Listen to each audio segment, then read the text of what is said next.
예, 이제는 교육 과정을 좀 설명을 드리려고 그래요. 교육 과정을 왜 설명드리냐면 이 교육 과정이 대입을 이해하는 데 있어서 지금은 필수인 시대입니다. 그래서 대입을 이해하셔야 고등학교 대입에 맞는 고등학교를 고르실 수 있고, 그럼 대입을 이해하시려면 교육 과정을 먼저 좀 아셔야 돼서 그 부분을 설명을 드리려고 하는 거예요.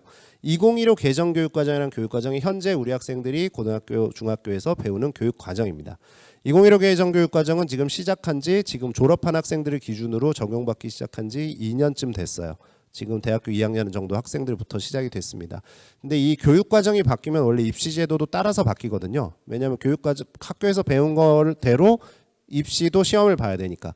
근데 이제 이 2015 개정 교육 과정에 맞춘 입시는 1년 전에 시작이 됐어요. 작년에 시작이 됐습니다. 그래서 2015 개정 교육 과정은 사실은 지금 가장 시작된 지 사실은 얼마 되지 않은 고등학교 졸업생을 기준으로 봤을 땐 시작된 지 얼마 안 된 교육 과정이고요. 근데 지금 요 다음 교육 과정이 이미 지금 살짝 선을 보이고 있죠. 확정은 안 됐지만 2022 개정 교육 과정이 나올 거예요. 요거 다음으로. 근데 2022 개정 교육 과정은 올해잖아요. 2022. 이건 왜 2015고 이건 왜 2022냐면 발표된 해를 기준으로 고시된 해, 발표를 한 해를 기준으로 연도를 붙이는 겁니다. 즉 2022 개정 교육 과정은 언제 나올까요? 올해 말에 나올 겁니다. 12월에. 그 2022 개정 교육 과정 안에 뭐가 들어있냐면 고교 학점제가 들어있어요. 그래서 그게 이제 고교 학점제 교육 과정인 거예요. 그러면 2015 개정 교육 과정은 뭐냐? 고교 학점제로 가기 전 단계잖아요. 그래서 고교 학점제로 가는 과도기적 교육 과정이다. 이렇게 이해를 하시면 아주 쉽습니다. 그럼 고교 학점제로 가는 과도기라면 한 절반 정도 고교 학점제가 이미 시행이 됐다는 얘기인데 맞아요. 그래서 2015 개정 교육 과정의 절반은 사실은 고교 학점제가 이미 시행이 되고 있는 겁니다. 뭐 고교 학점제가 그렇게 새로운 게 아니에요. 그래서 그 과도기적인 내용에 대해서 제가 설명을 좀 드릴 거고, 그게 대학 입시와도 연결이 되기 때문에 제가 설명을 드리는 겁니다. 2015 개정 교육 과정의 목표는 뭐 이런 거예요. 창의 융합 인재를 기르기 위해서는 6가지 역량이 필요하다는데, 여기서 중요한 역량의 특징, 우리 부모님 세대에는요 그냥 지식 암기만 잘하면 끝이었어요. 근데 여기서는 지금 6가지나 되는데 역량이 그중에서 3개, 의사소통, 공동체, 심미적 감성, 이런 거는 이전에는 별로 강조되지 않던 거예요. 근데 이런 게 갑자기 강조가 되는 거죠. 왜 강조가 되느냐, 이제 지식 암기는 필요는 없지 않지만 지식 암기하면 좋죠. 그러나 지식 암기가 우선이 아니라는 겁니다. 왜냐하면 지식은 암기할 필요가 없이 그냥 작은 기계에 몇 번 두드리면 지식은 다 쏟아져 나와요. 그럼 누구나 다 이 지식을 갖고 있습니다. 손안에.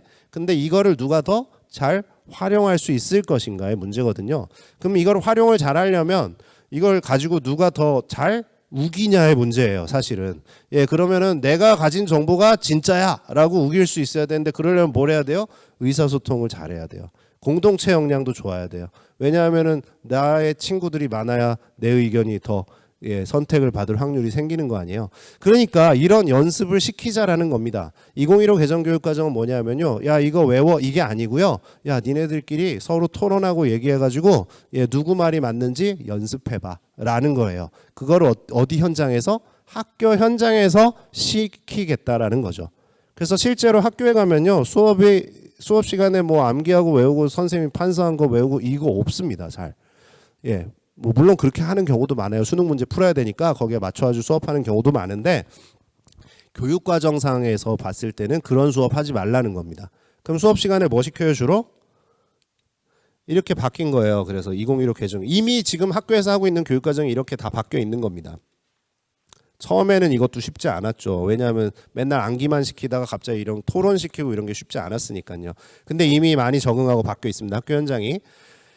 일단 선택 과목이 많이 많아진 게 이제 특징이에요. 선택 과목이 많아졌다. 그럼 왜 선택 과목이 많아졌냐? 지금 그 국제적인 교육의 트렌드는 우리 학생들에게 뭐를 강조하냐면 자기 주도적인 역량을 강조하는 게 국제적으로 가장 중요한 트렌드입니다. 자기 주도성을 길러줘야 된다. 왜냐하면 자기 주도성이 있으면 지금 당장 공부하지 않더라도 어디다 갖다 내놔도 지가 알아서 스스로 찾아서 공부할 수 있으니까 그 역량만 길러주면 돼가 지금 그 국제적인 가장 핵심 트렌드예요. 그러다 보니까 선택 과목이 늘어나는 이유는 되게 간단합니다. 자기 주도성을 길러주기 위해서 교육 과정도, 즉 과목 선택도 스스로 할 수 있게 해주자는 겁니다. 그리고 스스로 고른 과목은 좋아해요, 안 좋아해요? 여러 개 중에 자기가 골라서 먹으면 뷔페 가서 자기가 좋아하는 것만 골라 먹으면 더 맛있잖아요. 예, 그거랑 똑같다는 거죠. 그래서 교육과정도 옛날에는 학교에서 다 짜주고 이거 똑같이 다 배워라고 했지만 지금은 과목 쫙 메뉴 이렇게 카페테리아처럼 열어놓고 거기서 네가 좋아하는 것만 골라가지고 들어. 그러면은 졸업시켜줄게 라고 하고 있다는 거죠. 그래서 선택 과목이 너무 많아져가지고 2015 개정교육과에서 선택 과목 진짜 많습니다. 잠시 후 뒤에 보여드릴 텐데 그래서 둘로 나눠놨어요. 선택 과목을 카테고리를 둘로 일반 선택과 진로 선택으로 나눠놨습니다. 이게 특징이에요. 이게 뭐냐면 이미 고교학점제가 시작이 되고 있다라는 겁니다. 고교학점제처럼 이렇게 선택 과목이 굉장히 많이 이미 늘어나 있다. 그 다음에 특징은 뭐냐면 아까 뭐 시킨다고요? 토론시키고 발표시키고 이런 것만 주로 많이 시킨다고요. 그래서 뭐가 늘어났어요? 토익 토론 발표 실습이 늘어나다 보니까 평가도 어떻게 하냐면 수업 시간 내내 토론시켰는데 갑자기 시험 기간이 됐다 그러면서 시험지 나눠주고 문제 풀으라 그러면 말이 안 되잖아요. 문제 푸는 거 지식 암기하라고 제대로 가르치지 않았었는데 맨날 토론만 시키고 서로 발표하는 것만 연습시켰는데 갑자기 문제 풀으라 그러면 이상하잖아요. 그러면은 그 평가도 어떻게 해야 돼요? 토론을 시켰으면 토론하는 거 가지고 평가해야죠. 그러면 평가도 그냥 수업 시간에 해요. 수업 시간에. 그게 뭐예요? 과정 중에 평가한다 그래서 과정 중심 평가. 쉬운 말로는 우리 부모님들이 이해하고 있는 말로는 수행 평가라고 하는 겁니다. 옛날에 수행 평가를 오해해가지고 숙제로 많이 내줬는데 이제 숙제로 많이 안 내줘요. 예, 그 어떻게 해요? 수업 시간에 그냥 수행 평가해가지고서는 평가해버립니다. 발표 오늘부터 다음 시간까지는 발표 연습해. 그 다음 시간에는 발표하는 거 평가할 거야. 이렇게 이제 한다는 거죠. 수업이 다 바뀌어 있어요. 지금 학교에. 자, 근데 이제 요건 여담인데 학교에서 수업 이렇게 하고 있는데 지금 정시를 갑자기 공정하니까 왕창 늘리라고 하잖아요. 그럼 정시를 왕창 늘리면 정시에서는 뭘 가지고 뭐만 가지고 평가해요? 수능 문제풀이 한 것만 가지고 평가해요. 근데 그게 공정하다고 문제풀이를 왕창 늘렸는데 문제는 학교에서 수능 문제풀이 하는 거 제대로 가르쳐요? 못 가르쳐요? 못 가르치게 되어 있어요. 왜냐하면 교육 과정이 이러니까 문제풀이 가르치면 사실은 편법이에요. 그럼 학교에서는 문제풀이 하는 거 잘 안 가르치거든요. 교육 과정이 이러니까. 토론하는 거 가르치거든요. 이런 거 발표하는 거 가르치고 친구들끼리 어떻게 같이 사이좋게 지내나 이런 거 가르치고 있는데 갑자기 문제풀이 하는 거를 왕창 늘리래요. 대학 가는 건데. 그럼 학교에서는 그거를 충분히 가르쳐 줄 수가 없겠죠. 구조적으로 모순이잖아요. 그러면은 결국에 문제풀이를 열심히 잘하는 걸 배우려면은 학교 말고 다른 데 가서 배워야겠네요. 그러니까 학생들이 학교 끝나고 다른 데 가서 배울 수밖에 없는 겁니다. 부모님 돈을 써가면서. 예, 그래서 정시를 자꾸 늘리라고 하는 거는 무엇과 같아요? 학교 말고 학생들은 다른 데를 학교만큼 더 가가지고서는 시간을 들이라고 하는 것과 같고 학부모님들은 비용을 그만큼을 더 지불하셔야 된다는 것과 같은 건데 왜 자꾸 그거를 학부모님들이 늘리라고 하는 건지 우리 학생들 불쌍하지 않으세요? 예, 그게 지금 이제 조금 딜레마죠. 그래서 이런 구조적인 내용을 좀 이해를 하시면 지금 학교에선 그러면 문제풀이를 안 가르친다는 얘기냐 문제풀이를 왜 안 가르치냐 이게 지금 국제적인 트렌드라고요. 지금 전 세계가 다 이렇게 하고 있는데 우리만 문제풀이 하고 있을 수 없잖아요. 그렇죠? 예, 그래서 이렇게 하자는 건데 이제 자꾸 그냥 문제풀이 하는 게 좋으니까 자꾸 문제만 풀어라 그러는 거는 조금 걱정이 되는 부분이 있다. 그게 안 좋다는 게 아니라 예, 좀 밸런스가 맞지 않는다는 말씀을 드리는 겁니다. 예, 교육과정 계속 말씀을 드리겠습니다. 그래서 일반계 고등학교에서는 저기 빨간색으로 된 교과들을 주로 구성을 해요. 그래서 공통, 일반 선택, 진로 선택 과목이 일반계 고등학교에서 주로 다 개설이 됩니다. 근데 이제 특수목적고라든지 예, 그다음에 특성화 고등학교에서는 전문 교과라 그래서 저기에 맞는 즉 특수목적고 외고라면은 전문 교과는 뭐 고급 외국 무슨 고급 무슨 심화 무슨 해가지고 그런 교과들이 저기 왕창 있어요. 과학 고등학교는 무슨 고급 실험 뭐 이런 거 있고 그다음에 전문 교과 특성화고 같은 경우는 무슨 직업 무슨 직업 이런 식으로 이제 교과가 있는 거죠. 그럼 이런 교과는 일반고에서 못 가르치냐? 아니에요. 가져다 가르칠 수 있으나 수요가 많지 않기 때문에 많이 개설되지는 않습니다. 한두 과목 또는 두세 과목 정도 이쪽에서 가져다 가르칠 수도 있다.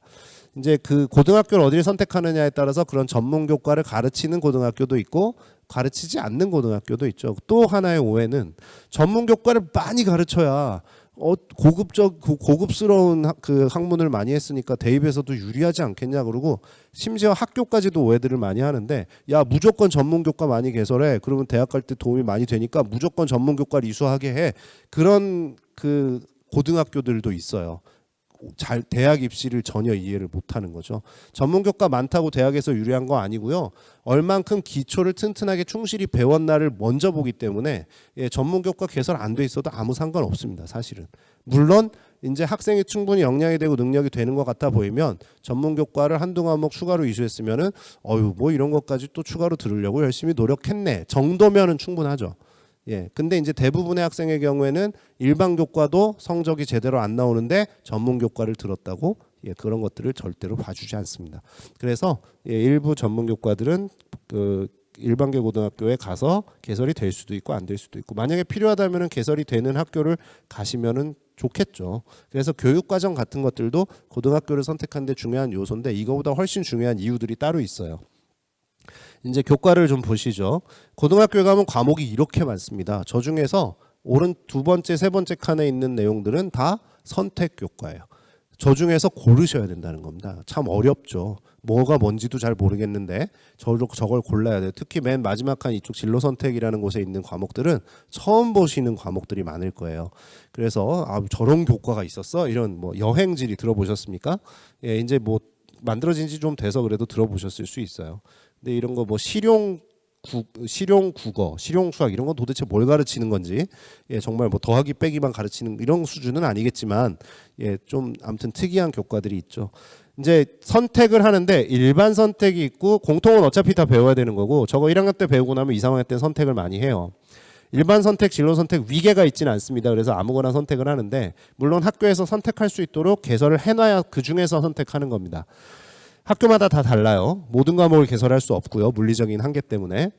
그래서 선택을 하는데 이제 요거는 알고 선택하셔야죠. 평가 방법이 좀 달라요. 저쪽에 일반 선택 과목은 공통 과목과 함께 등급을 냅니다. 즉 등급을 낸다는 건 1등급부터 9등급까지인데 줄을 세운다는 뜻이에요. 학생의 성적을 등수를 매겨가지고 그 등수를 비율로 따져서 4%까지 1등급, 플러스 7%에서 11%까지는 2등급, 그 다음에 23%까지는 3등급, 이런 식으로 학생의 석차에 따라서 등급을 매겨버립니다. 그 줄을 세웠다는 의미예요. 그래서 변별력을 줬다는 거죠. 그래서 등급 숫자만 딱 보면 이 정도 등수 안에 들었구나, 실력이 되는구나, 이걸 딱 알 수 있죠. 그게 상대평가 일반 선택 과목의 평가 방법이에요. 자, 근데 이쪽에 오른쪽 진로 선택 제목들도 특이했던 이 교과들은 등급을 매기지 않습니다. 줄을 세우지도 않아요. 그래서 모든 학생이 그냥 80점 이상 딱 받으면 잘했네 그리고 A 그냥 줘버립니다. 그래서 모든 학생이 다 80점이 넘으면 모조리 줄을 절대 세우지 않고 다 A를 줄 수 있는 절대평가. 좀 유식한 말로 성취도 평가라고 하는 거죠. 그래서 이렇게 평가 방법이 달라요. 자, 근데 진로 선택은 도대체 왜 줄을 안 세우는 걸까? 이걸 아셔야죠. 이유가 있습니다. 지금 보시면 제목이 어땠어요? 다 뭔가 특이했죠? 이 특이한 교과들은요, 선택을 많이 안 해요. 또는 선택을 많이 안 할 가능성이 높은 교과들이에요. 즉 소인수 과목이 될 가능성이 높은 교과다. 그럼 소인수 과목이 되면 문제가 생깁니다. 줄을 세우는 게 어려워져요. 만약에 학교에서 10명밖에 학생들이 선택을 안 했다. 여기 여행지리가 있는데 여행지리 10명밖에 선택 안 했다. 일단 뭐부터 고민되냐면 개설을 할 것인가 말 것인가. 폐강을 시킬까 말까부터 걱정이고요. 만약에 개설을 했어요. 그럼 10명이 선택을 했으면 줄을 세워서 4% 1등급을 만들려면 몇 명이 돼야 됩니까? 몇 명이 1등급이 되나요? 한 명이 일단 10%예요. 10명밖에 안 되니까. 1등이 10%거든요 벌써. 그러면은 2등급으로 시작을 해야 됩니다. 1등을 했는데 2등급이 될 수밖에 없는 거예요. 1등급을 줄 수가 없는 거죠. 이거는 불공정하죠. 그러니까 줄 세우는 게 오히려 불공정하다. 소인수 과목이 되면. 즉 선택 교과가 많아지고 선택하는 학생의 숫자가 적어지면 적어질수록 줄을 세우는 건 불공정해지는 거죠. 그래서 결국 어떻게 하자는 거예요? 그냥 점수만 넘으면 A 주자라는 겁니다. 그래서 여기는 다 소인수 과목 가능성이 높으니까 진로 선택이라고 따로 분류해서 여기는 A, B, C만 주자라고 결정을 해놓은 겁니다. 근데 고교학점제로 나중에 가면 모든 선택 과목을 다 어떻게 한다고요? 이 성취도 평가를 한대요. 줄을 안 세운대요. 그러면 공통 과목 몇 개 안 되는데 거의 대부분의 교과를 줄 세우지 않겠다라는 겁니다. 고교학점제로 가면. 그러니까 2015 개정교육과정에서는 그거를 어떻게 하는 거예요? 절반 정도 진로 선택 과목으로 만들어서 지금 연습하는 겁니다. 즉 과도기, 즉 진로 선택 과목은 이미 고교학점제가 시작이 되어 있는 거예요. 그래서 2015 개정 교육과정은 이 고교학점제의 과도기적인 과정이고 이미 절반 정도는 고교학점제가 시행되고 있다라고 생각을 하시면 됩니다. 차이가 없죠. 그런데 이 과목 선택이 도대체 왜 이렇게 중요하냐? 왜 이 얘기를 이렇게 하고 있냐? 이게 대입에 반영되기 때문에 그렇습니다. 선택 자체가 대입에 반영이 돼요. 어떻게 되느냐 이제 그거 좀 설명을 드릴게요.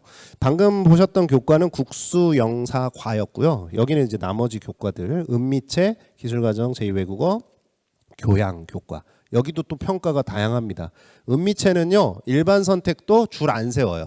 ABC 성취도 평가합니다. 그래서 예체능은 다 그냥 일반이든 진로든 다 ABC만 평가한다. 교양은 성적 내지 않습니다. 패스 페일만 표시합니다. 다 P예요. 저기 기술과정 제2외국어는 일반 선택은 줄 세웁니다. 그래서 등급 매기고요. 진로 선택은 모두 다 ABC 성취도 평가만 매겨요. 그래서 뭐 이걸 지금 다 외우고 계실 필요는 없고 나중에 고등학교 가셔서 선택하실 때만 참고하시면 돼요. 1학년 때 선택이 거의 없이 여기는 이 교과들은 공통 교과도 없죠. 1학년 때는 그 공통 교과만 중심으로 거의 다 이제 개설이 되기 때문에 1학년 때 선택할 게 많지 않습니다. 거의 없다고 보시면 되고요. 이제 1학년 중간쯤, 1학년 다니고 있으면 중간쯤, 2학년 3학년 때 이제 2학년 때 선택할 과목을 선택하기 시작을 해요. 그때 가서 고민하시면 되는데 이런 게 있구나 정도만 아시면 됩니다. 그 학교생활기록부에는 이렇게 표시가 되죠. 여기 지금 보시면은 이제 그 공통이나 일반 선택은 줄을 세우기 때문에 이렇게 석차 등급이 학교생활기록부 즉 성적표 그 교과 그 발달상에 이렇게 표시가 됩니다. 등급만 딱 보면 3등급, 3등급, 3등급. 아, 이 학생은 3등급 정도 수준으로 석차로 이 학교에서 수준 점수를 받았구나. 바로 느낌이 딱 옵니다. 이게 이제 등급 딱 보면 뭐냐면은 이제 서울에 있는 학교에서 이제 지역마다 전혀 다르지만 일반적으로 봤을 때 이제 내신이든 수능이든 3등 평균 3등급을 받았다.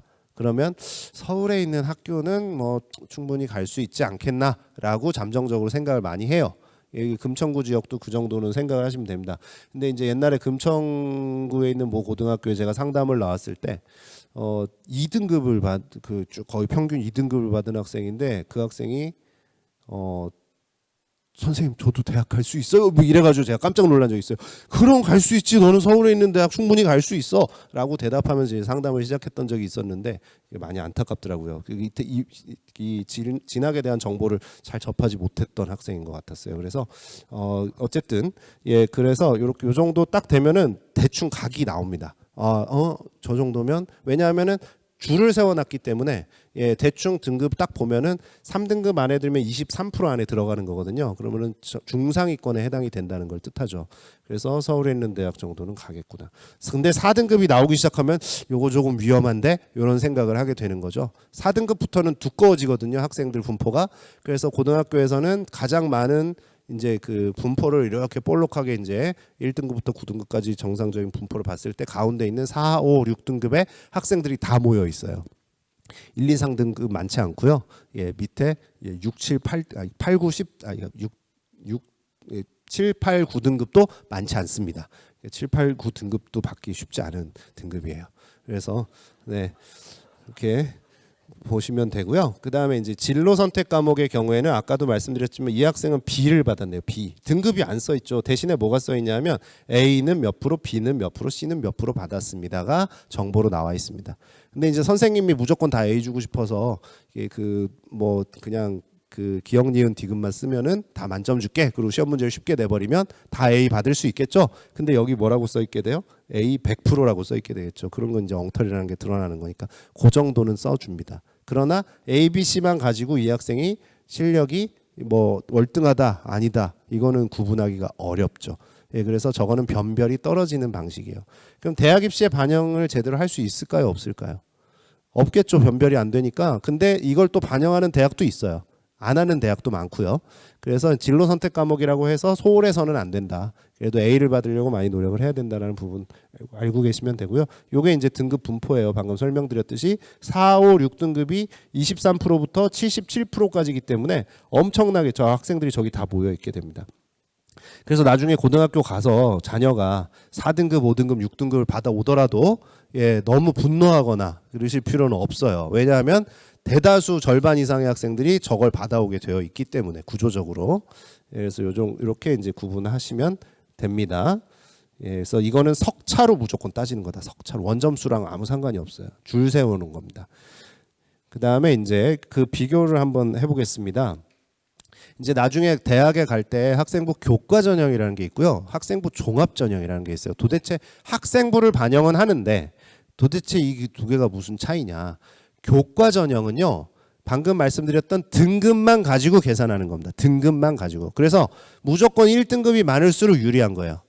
등급만 가지고 공식에 넣어서 평균 등급을 딱 내가지고 평균 등급 높은 친구가 무조건 합격하는 게 학생부 교과 전형입니다. 그래서 다른 거 다 필요 없고 수업 시간에 뭐 했냐, 학교를 어떻게 다녔냐, 인성이 좋냐, 나쁘냐 다 필요 없고 학생부 교과 내신 등급만 가지고 계산하는 게 교과 전형. 자, 그럼 등급만 중요하겠죠. 교과 전형은. 그런데 이제 종합 전형은요. 등급뿐만이 아니고 나머지 원점수, 평균, 표준 편차도 다 보고요. 이거 숫자만 보는 게 아니라 뭣도 봐요? 학교생활기록부에 써 있는 모든 텍스트를 다 보고 그거를 종합해서 판단하는 게 종합 전형입니다. 자, 근데 교과 전형, 종합 전형에서 A 학생, B 학생 두 가지 전형에서 누가 더 유리할 것인가? 성적만 놓고 봤을 때 고민을 해보시면 일단 등급만 보면 누가 더 잘했어요? A가 훨씬 잘했죠. 이건 당연한 겁니다. 둘 다 교과 전형으로 같은 과를 집어넣으면 어떻게 될까? 누가 뽑혀요? A가 뽑히고 B는 밀릴 겁니다.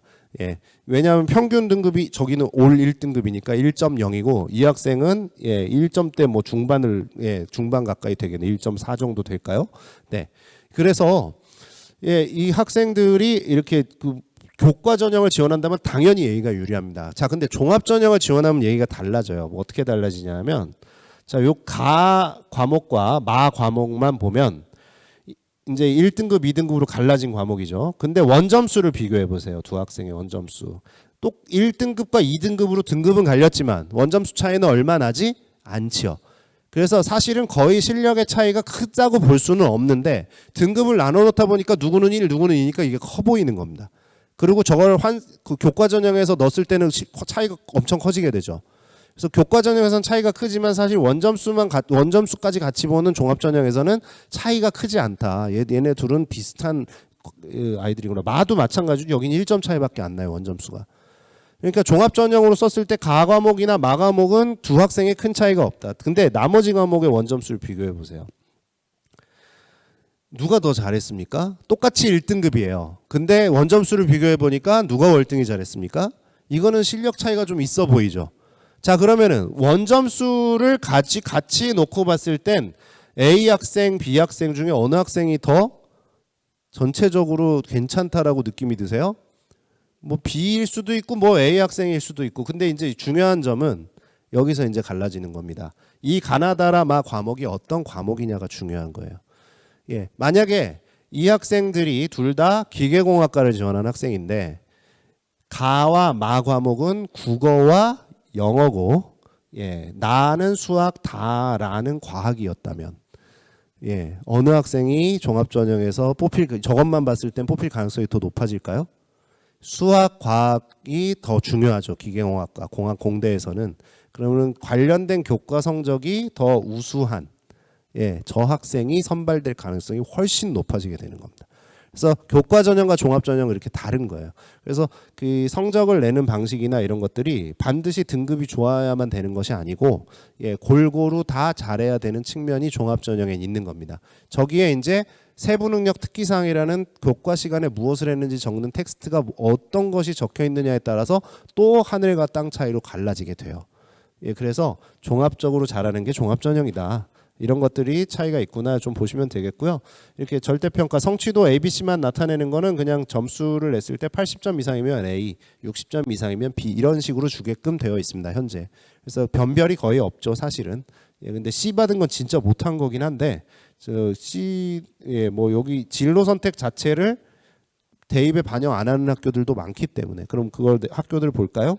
저 밑에 있는 학교들은 다 미반영이에요. ABC만 표시하는 진로 선택 과목은 대입에 반영하지 않습니다. 교과 전형에서. 왜냐하면 등급이 없으니까 반영할 수가 없는 거죠. 근데 등급이 없음에도 불구하고 굳이 등급을 만들어서 반영하는 학교들, 위에 있는 학교들. 여기는 이제 우리는 세 과목까지만 반영하겠다. 우리는 전 과목을 반영하겠다. 전 과목 반영하는 연대, 이화여대, 중앙대, 홍익대, 고려대, 서강대, 건대, 동대, 성균관대.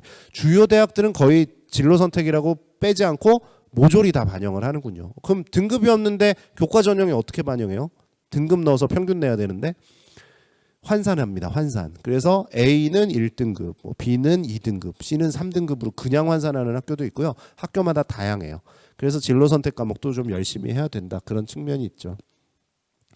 자, 지금까지 설명드린 건 사실은 조금 옆에 얘기고 지금 이제 이게 바로 교육과정을 제가 설명드리는 이유입니다. 교육과정에서 선택 과목이 중요한 이유가 있습니다. 왜 그러냐?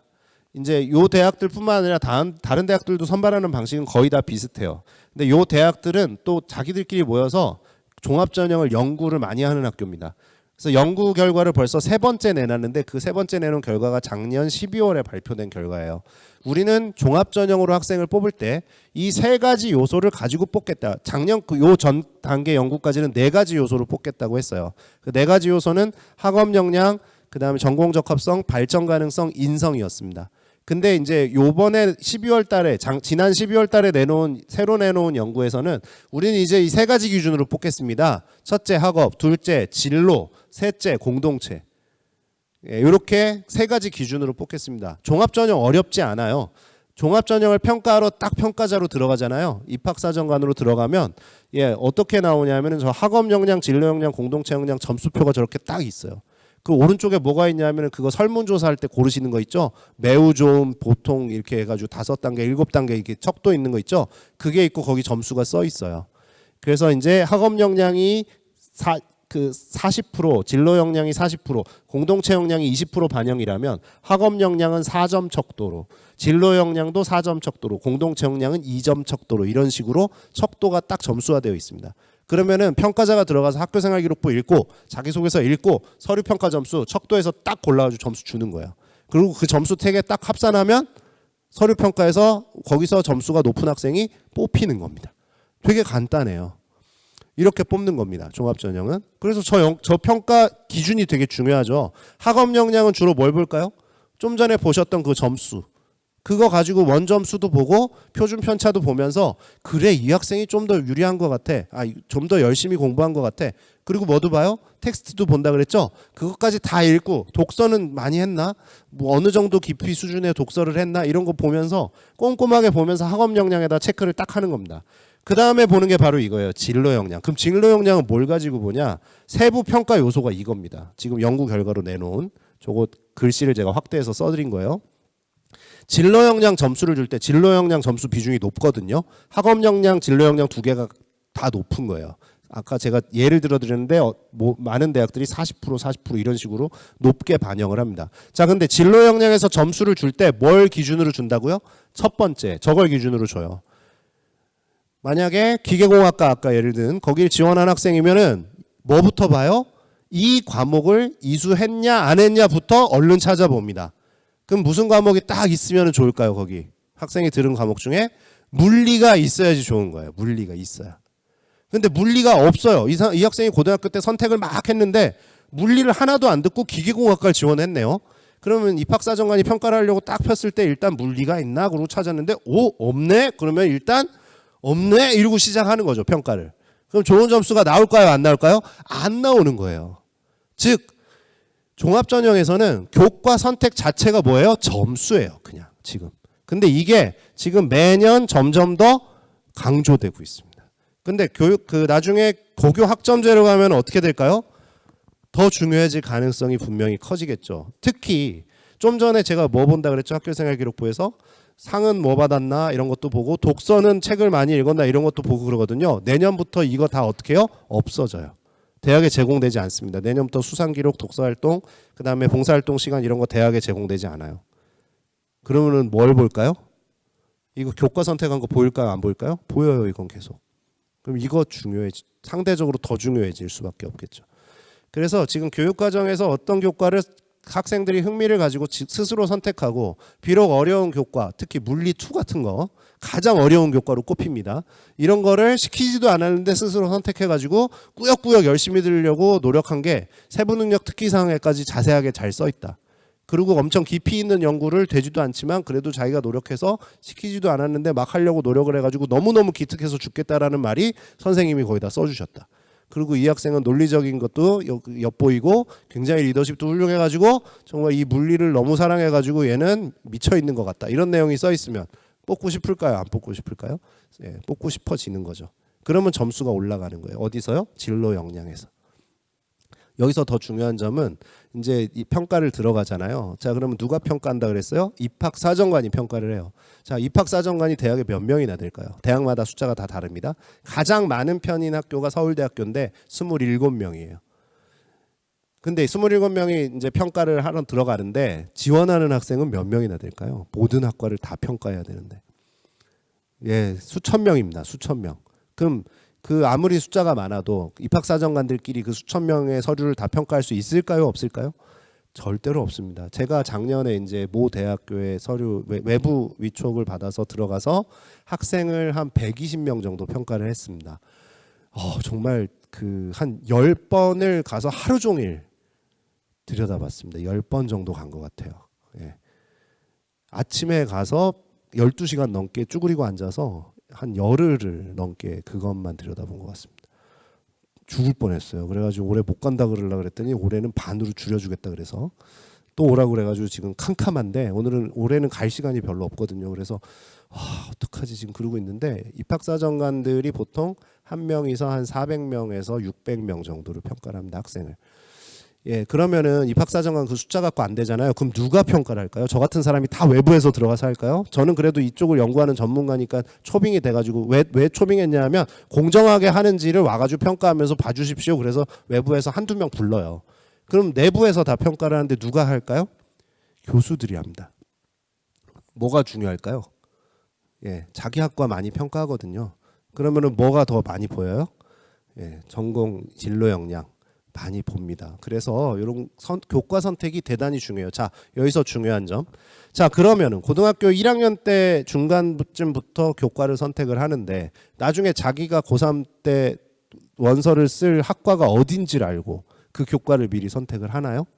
근데 그걸 기가 막히고 고등학교 1학년 때부터 잘 선택하는 친구들이 있고 어떤 친구는 갑자기 자연계열 과목 막 듣다가 중간에 갑자기 과목이 영어 이쪽, 문학 이쪽으로 바뀌더니 갑자기 대학은 또 이상한 학과를 지원하는 이런 친구들이 있죠. 학생부 종합전형에 적합할까요? 안 할까요?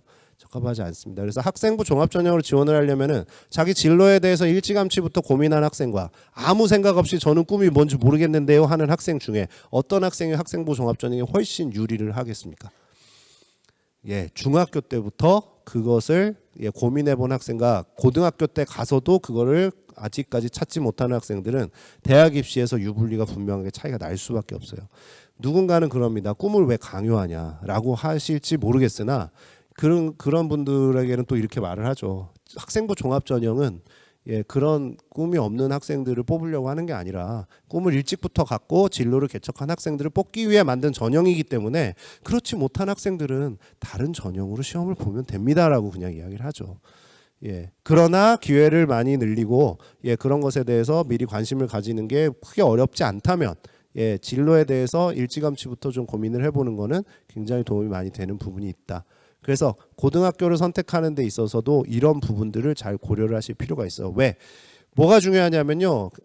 그 대입에는 전형이 여러 가지가 있습니다. 수능만 잘 봐도 되는 정시 전형이 수능 중심 전형이 있고요. 정시 모집이 있고요. 그다음에 수시에는 교과 전형, 즉 내신 등급만 잘 받으면 되는 교과 전형이 있고 이렇게 교과 선택 자체가 매우 중요한 종합 전형이 있고요. 그다음에 논술만 잘 쓰면 되는 논술 전형이 있어요.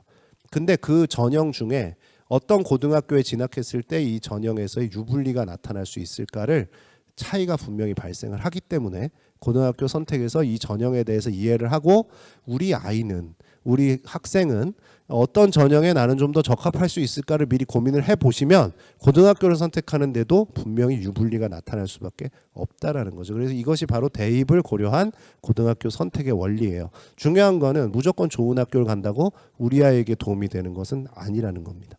예, 그래서 그 부분을 잘 이해를 하셔야 돼요. 내신 등급이 좋은 게 필요하다고 생각이 든다면 외고 가야겠습니까? 과고 가야겠어요? 거기 가면 내신 경쟁이 분명히 불리해져요. 그러면은 내신이 나에게 정말 중요하다면 어떻게 해요? 일반고를 선택하는 게 오히려 지혜로운 것이 될 수 있는 거죠. 그렇기 때문에 학교가 좋냐 안 좋냐가 문제가 아니고요. 우리 아이가 대입으로 나중에 진학을 할 때 어느 고등학교가 좀 더 실질적인 도움이 될 수 있을까? 이거를 고려하시는 게 중요하다는 점이죠. 그거를 설명드리려고 하는 겁니다. 그래서 대입에 대한 교육 과정을 좀 말씀드렸고요. 특히 과목 좀 전에 말씀드렸는데 수능 문제만 잘 풀면 정시에서는 다 쉽게 대학을 갈 수 있죠. 저런 진로 이런 거 고민 필요 없어요. 문제만 많이 맞으면 수능만 만점 받으면 돼요. 물론 수능 만점자가 1등은 아닙니다.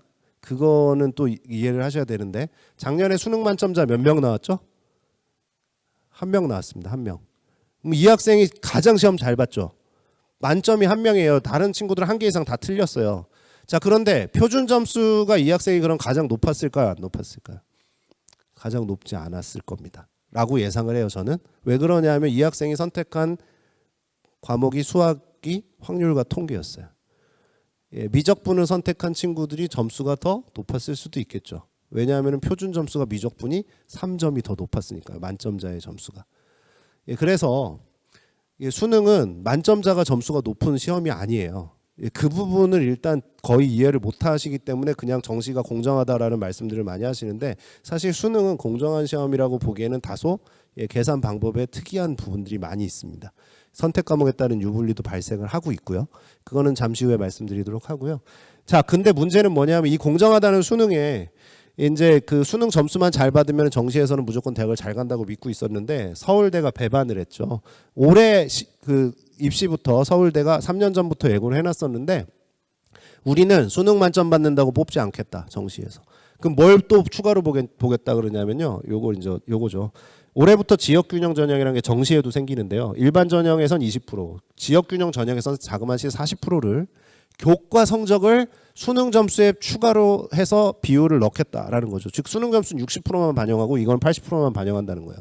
즉 정시에서 서울대를 가려면 수능 만점 받아도 소용이 없고 교과 점수까지 잘 받아야 되는데 저 교과 점수를 주는 기준이 뭘까요?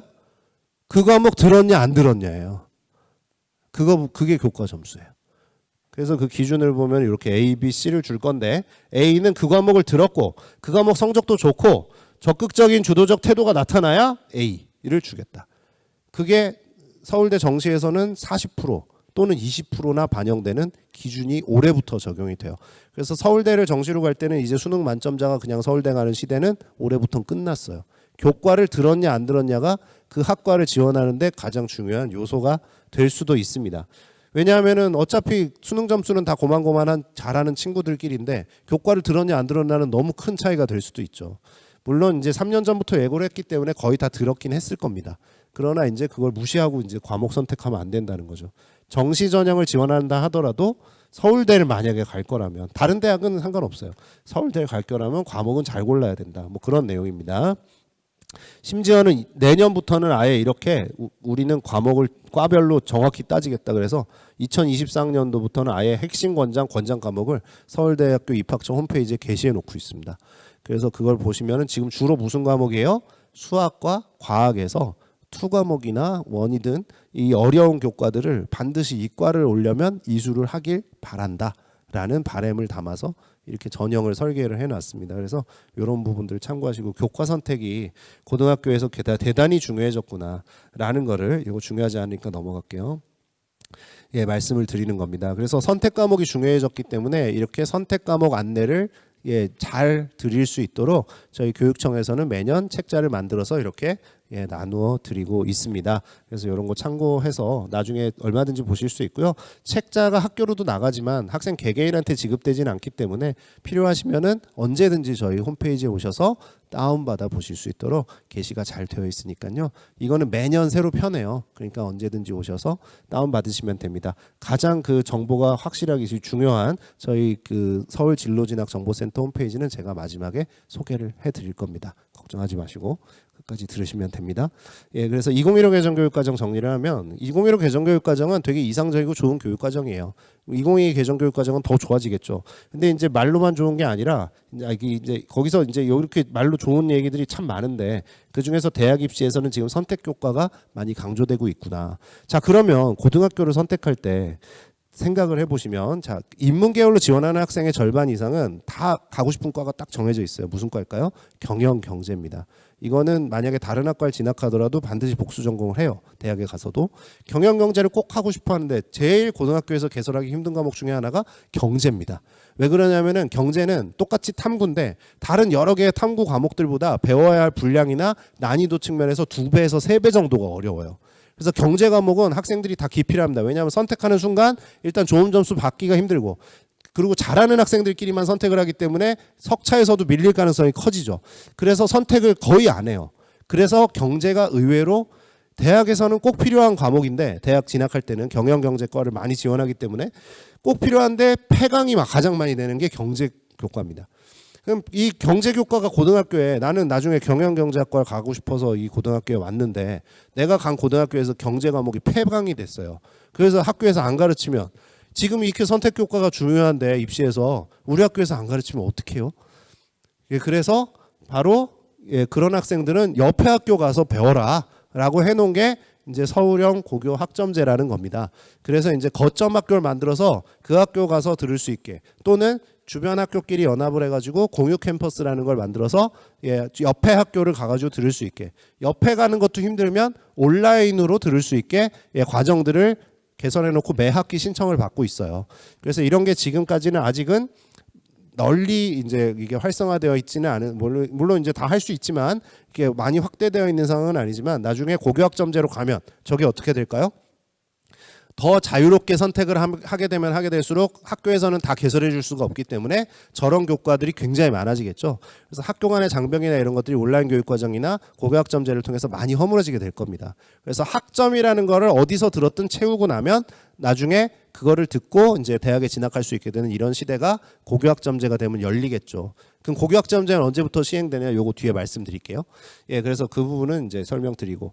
그래서 이렇게 고교학점제가 시행이 되면은 이제 문제가 생기는데, 무슨 문제가 생기냐면요. 성취평가가 어떻게 된다 그랬어요? 고교학점제가 되면 모든 선택 과목이 다 성취평가가 된다 그랬죠. 그럼 고교 내신은 변별을 못하게 이제 사라지게 됩니다. 변별력이. 자, 그런데 이제 문제가 있어요. 그 모든 과목이 내신이 성취평가가 되는 건 이해를 하겠는데, 수능은 어떻게 될까요? 수능은 학교에서 이제 선택 과목이 다양해지면 무슨 문제가 생기냐면요. A, B, C 학생이 있으면 A, B, C 학생이 시간표가 다 달라집니다. 다양하게 고르니까요. 조합이 다양해져서. 근데 이게 다양해지면 질수록 A 학생 배운 과목을 B는 안 배웠고, B 학생이 배운 과목을 C는 안 배웠고, 이런 일이 발생을 해요. 자, 그럼 수능도 선택 과목이 어떻게 될 수밖에 없을까요? 특정 과목을 보라고 딱 공통 과목으로 던졌는데 A 학생, B 학생은 안 배웠을 수도 있는 거거든요. 그러면 어떻게 해요? 그 학생들은 선택할 수 있게 해줘야죠. 그럼 수능도 선택 과목이 쫙 늘어나요. 선택 과목이 늘어나면 무슨 문제가 생긴다 그랬죠? 줄을 세우는 게 불공정해져요. 그러면 수능도 어떻게 하자는 얘기가 나올 수밖에 없습니까?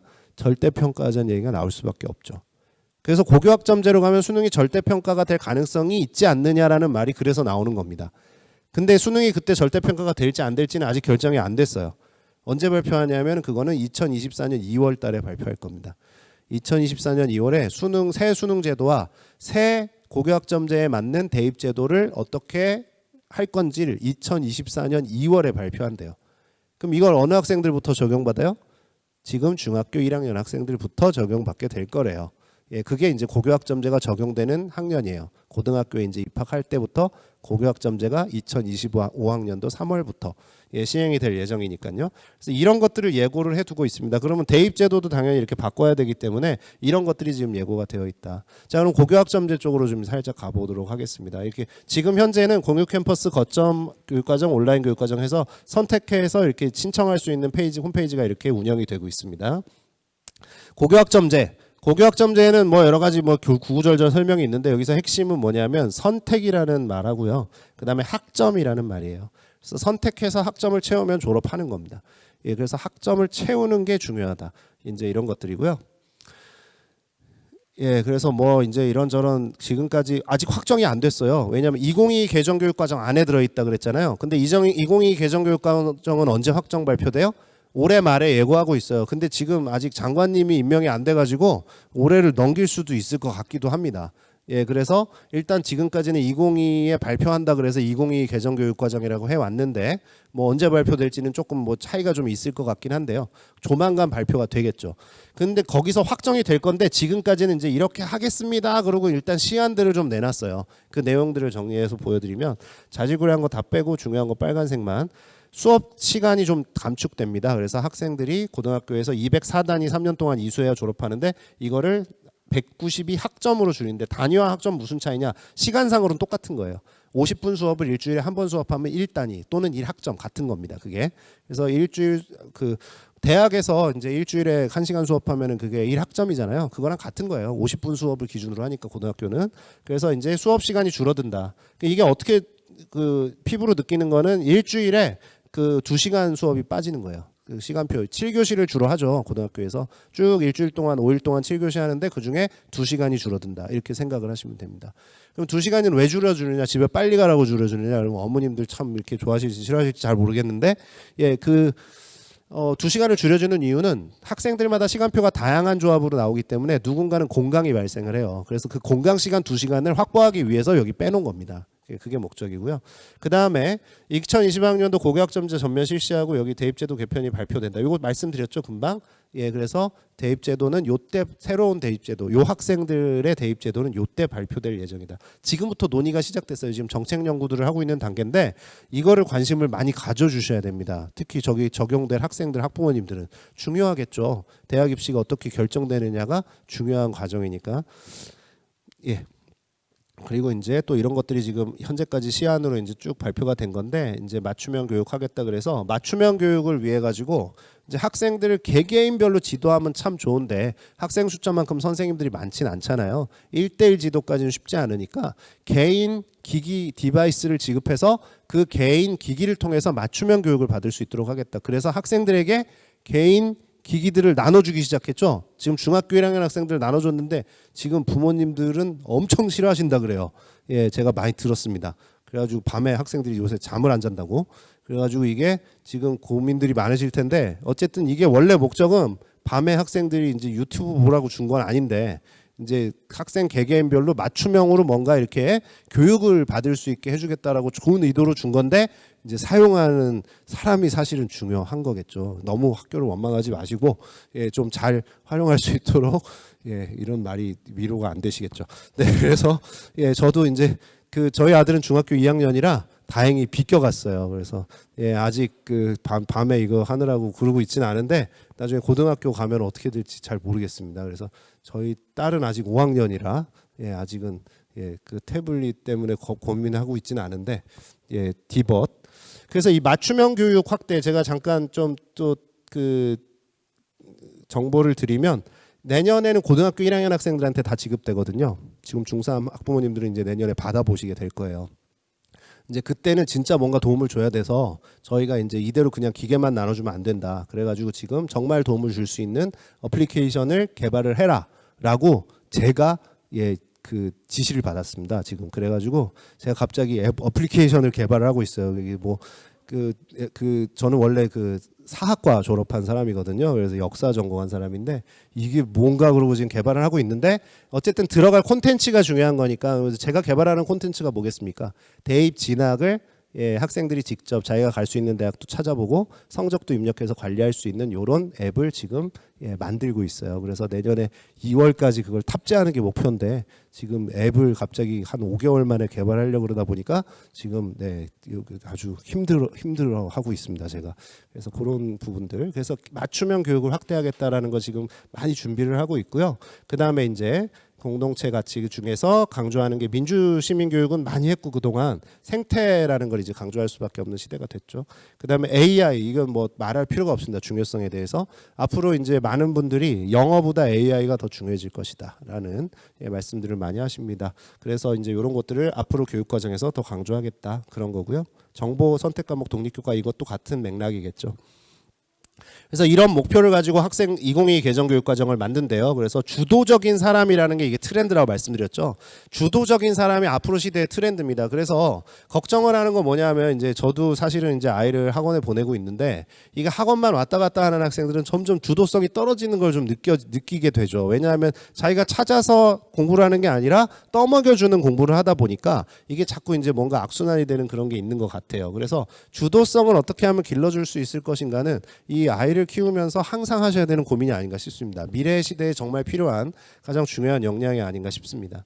이제 앞으로 지금 교육 과정에서 강조하는 거 미래사회 학습자 중심, 그다음에 자율성 강조, 그다음에 책임 교육을 하겠다. 이거는 어떻게든지 예, 최저 그 수준의 학력을 갖춰서 졸업할 수 있게 하겠다. 뭐 그런 내용이죠. 그다음에 이제 AI 예, 이런 것들입니다. 다시 한번 살펴보면 인간상을 살펴보면 지금 2015 개정교육과정 인간상에서 요거 하나 바꾼대요. 가운데 거 보시면은 목표가 바뀌죠. 이렇게 예, 주도적인 사람 이렇게 바뀌고 저기 네 가지 인간상에서는 자주적인 사람 하나 바꾼답니다. 자주적인 사람은 뭘로 바꿀까요? 예, 자기주도적인 사람. 뭐가 다른지 잘 모르겠지만 예, 이렇게 바꾼다고 하고요. 그다음에 여기 6가지 역량 중에 의사소통 역량을 예, 협력적 소통 역량으로 바꾼대요. 이것도 뭐가 다른지 잘 모르겠죠. 그래서 어쨌든 이런 목표를 가지고 2022 개정교육과정을 짜고 있다고 합니다. 그래서 이제 발표되는 거 지켜보시면 될 것 같고요. 인간상은 그렇고 공동체 가치에서는 아까 그 생태 교육, 그다음에 자율성 확대에서는 교육과정을 좀 학교에 일부 자율권을 줘서 예, 학교마다 좀 특성을 가진 교육과정을 일부 운영하게 하겠다라는 게 들어 있고요. 진로 연계 교육 여기 이제 진로 연계 학기 이런 게 있고 고교학점제가 여기 들어 있고요. 그 다음에 이제 AI 정보 교과를 강화하겠다 이런 내용들. 그 다음에 이제 대입 체제를 새로운 교육과정에 맞춰서 만들어 가겠다. 이런 것들을 지금 이제 새로운 고교학점제의 방향으로 좀 내놓고 있습니다. 그래서 이런 것들도 지금 중학교 1학년 학생 학부모님들께서는 좀 봐두시면 도움이 될 것 같아요. 중2, 중3은요. 중2, 중3부터도 뭔가를 한다 그러던데 고교학점제 우리도 알아야 되는 거 아닌가요? 걱정되시죠? 그래서 제가 요 다음 페이지를 갖고 왔어요. 이제 요것만 보시면 걱정 안 하셔도 됩니다. 그래서 요것만 딱 정리하고 가셔도 고교학점제는 정리가 되실 겁니다. 자, 현재 중학교 이제 딱 자기 학년 딱 보세요. 지금 자녀 학년을 딱 보시면 현재 중학교 2학년들까지는 교육과정 안 바뀝니다. 안 바뀌어요. 그래서 누구부터 바뀌냐? 여기부터 바뀌는 거예요. 중학교 1학년 학생들은 2022 개정 교육과정. 그래서 올해 말에 발표될 교육과정을 잘 보셔야 됩니다. 어떻게 바뀌는지. 대충의 그림 그 밑그림은 아까 보여드렸고요. 그다음에 성취평가는 지금 ABC 3단계로 진로 선택 과목만 한다 그랬죠. 아까 보여드렸잖아요. 이거는 ABC 3단계로 지금 하는데 나중에 고교학점제가 시작이 되면 모든 선택 과목을 다 A, B, C, D, E 5단계 성취도 평가로 한다고 합니다. 그래서 이렇게 이제 바뀔 예정이다. 이것도 중1 학생들부터만 고민하시면 되는 거예요. 그다음에 이제 졸업 기준 수업량이요 204 단위인데 192로 줄어든다 그랬죠. 일주일에 수업 2시간 줄어든다 그랬어요. 근데 요거는요 중3 현재 중3 학생들부터 내년에 고등학교 가면 바로 적용돼요. 그러니까 고교학점제보다 2년 먼저 수업 시수는 먼저 줄여주겠다는 거예요. 왜 그러냐면 그냥 이거 미리 연습해라 이겁니다. 그래서 사실 수업 시간만 줄어드는 거지 다른 건 바뀌는 게 없기 때문에 그냥 아무것도 달라지는 게 없는 겁니다. 사실은.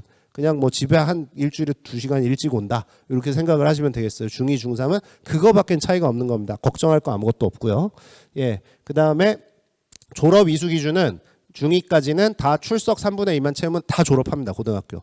이거 출석을 채운다는 의미가 되게 웃긴 건데 요즘에 진짜 학교 고등학교 현재 너무 힘든 게 학생들이 이제 수능 시험을 앞두고 학교를 안 와가지고 문제가 많죠. 근데 이걸 편법으로 이제 이거를 할 수 있는 게 너무 많아서 어차피 이제 졸업 시간 3분의 2 출석은 채웠으니까 이제 안 가도 졸업하겠지 그러고 그냥 학교를 안 와버려요. 이제 이런 학생들은 반드시 대학에 탈락시키는 이런 법을 만들어야 된다고 저는 생각을 하는데 이거는 정말 여러 가지 측면에서 너무 안 좋죠, 교육적으로. 예, 그런데 이제 그런 학생들이 실제로 너무 많아서 지금 많은 고민이 많습니다. 근데 실제로 지금 3분의 2만 출석하면 졸업 다 합니다.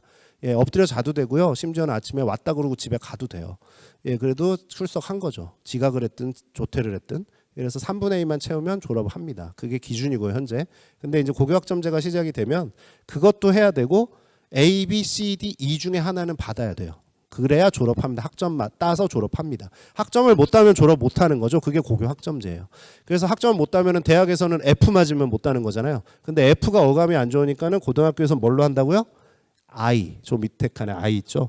I를 받으면 뭐 해야 돼요? 보충이수나 대체이수를 해서 다시 재수강을 해서 이제 해야 되는데 고등학생이 재수강하면은 따로 가르칠 시간도 없고 대학교처럼 가서 한 학기를 더 다니는 것도 아니고 어떻게든 졸업을 시켜야 될 거 아니에요. 그래도 미성년자인데 그러니까는 이거는 책임 교육을 하겠다.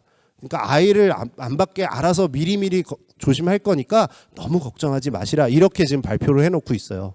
자, 근데 책임 교육은 누가 시켜야 돼요? 날 죽여라 그러고 교실에 엎드려 있는 애를 어떻게 해야 돼요? 질질 그냥 끌고 가서라도 졸업을 시켜야죠. 머릿속에 막 이렇게 밀어 넣어 그러면서 해가지고 이게 책임 교육이잖아요. 그러면은 그런 학생들을 끌고 가려면은 책임 교육을 하려면 연습을 해야겠죠. 학교에서도. 그래서 이거는 2년 먼저 국어, 수학, 영어 교과만 1학년 들어오는 학생들부터 이 최소 성취 수준을 보장하는 연습을 2년 먼저 해라 그래가지고 하겠대요. 내년부터.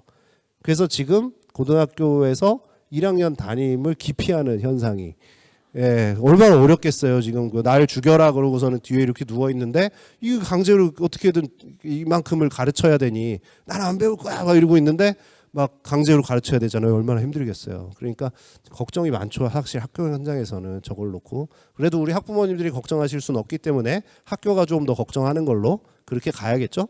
예, 그래서 이렇게 한답니다. 그래서 요거는 사실 큰 의미는 없어요. 여기까지는 연습하는 거고요. 여기서부터가 진짜다. 자, 대입제도 개편. 대입제도 개편은 이게 이제 중요하죠. 대입제도가 적용이 어떻게 돼? 현재 대입제도 어디까지 갑니까? 여기까지 갈 겁니다. 아무것도 안 변할 거예요. 다만 변하는 거는 딱 요건데 내년부터 바뀌는 게 공정성 강화 방안. 아까도 설명드렸듯이 자기소개서 그다음에 없어지고요. 그다음에 수상기록, 독서기록, 봉사활동 시간 이것들 대학에 제공되지 않는 게 내년부터입니다. 올해는 다 들어가고요. 내년부터는 없어져서 이후로 쭉 없을 거예요. 그러니까 거기에 대한 스트레스 받지 않으셔도 되는 게 내년부터의 변화고 그거는 중학교 2학년 때까지 쭉 갈 겁니다. 다만 현재 대입제도가 중학교 2학년까지 간다고 마냥 걱정을 안 하실 수는 없는 이유가 있죠. 왜냐하면 현재의 수능 제도가 중학교 2학년 때까지 갈 거기, 중학 2학년 학생들까지 갈 거기 때문에 그래요. 지금의 수능 제도는 제가 문제가 있다고 말씀드리는 건 아니지만 구조적인 그 부분을 살펴볼 필요가 있습니다. 그래서 그거는 제가 뒤에 설명을 드려야 되는데 지금 시간이 많이 없어서 빨리 넘어가가지고 제가 그거까지 설명드리고 얼른 하고 마치도록 하겠습니다. 그래서 요 새로운 대입 제도는 중학교 1학년 학생들부터 바뀌게 되는데 이거는 요때 발표를 한다라고 말씀을 드렸어요. 그리고 가장 큰 차이 중학교 2학년 학생들까지는 자사고, 외고, 국제고 선택해서 입학하고 졸업까지 다 할 수 있습니다. 자유롭게 선택해서 하실 수 있어요. 현재 중학교 2학년 학생들까지는 안 없어져요. 근데 중학교 1학년 학생들부터는 원래 이거 없어진다 그랬어요. 그리고 지금 법률상으로도 없어지게 되어 있습니다. 현재까지도. 근데 새 정부 들어서 저거를 없애지 않겠다라고 말은 했는데 아직 법은 안 고쳤어요. 그래서 현재 법은 없어지게 되어 있는데 곧 고칠 것 같죠. 저도 잘 모르겠습니다. 그래서 고칠지 안 고칠지는. 그래서 여기 사실 살아남을지 계속 있을지. 근데 새 교육부 장관님의 하마평에 오르시는 분의 정책적인 특징을 미루어 짐작했을 때 살아남지 않을까 이거 다. 그런 생각도 드는데 그건 가봐야 아는 겁니다. 그래서 그렇게 참고하시면 되고요. 2학년 학생들까지는 뭐 선택하시면 돼요. 가고 싶으면 가고 말고 싶으면 말고.